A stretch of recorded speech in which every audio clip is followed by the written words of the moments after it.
things and what I could laser on them.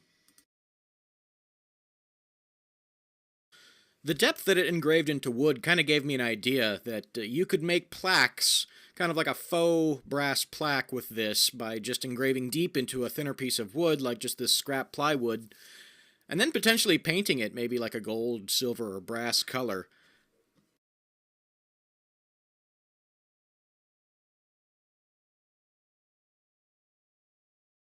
The wallet you saw me engraving on earlier in the video is made out of this material called Craftex, which is like leather mixed with paper. It's a really fascinating material. It's most akin to like the label on your jeans. So I came up with a cool jean label I thought would be fun to make and attach to some.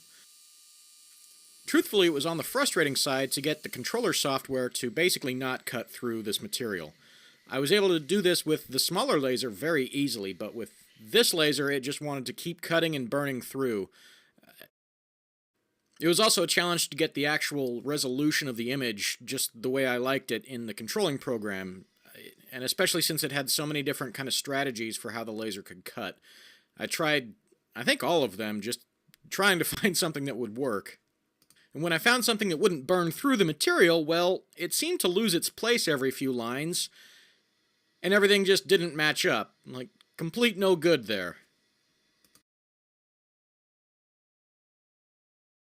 And this seemed to happen a few different times. I finally gave up with this particular project for my own sanity, but I believe it's the controller software's fault, to be perfectly honest.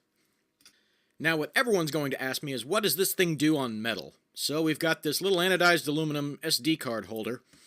Now, no, it won't really do anything to metal, and don't try that, because honestly, metal is reflective, and you could blind yourself. So, short answer, nothing. Long answer, I kind of got a little bit of color change in the anodization. Not really enough worth worrying about, and this took like 45 minutes. It took a long time.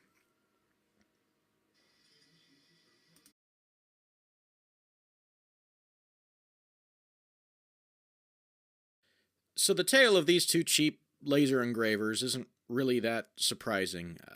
We had a lot of problems through and through, and I wouldn't say I really have any good examples of successful engravings to show you guys. I actually had a lot of ideas for projects that I wanted to do with these lasers, and my initial fears were that the lasers wouldn't themselves be powerful enough to do those. I thought that would be the major point of contention with these. In fact, it's actually really disappointing and frustrating that it was just kind of every other thing under the sun that gave me issues, like the hardware just breaking off out of the inside of the one laser. And the bigger laser, I think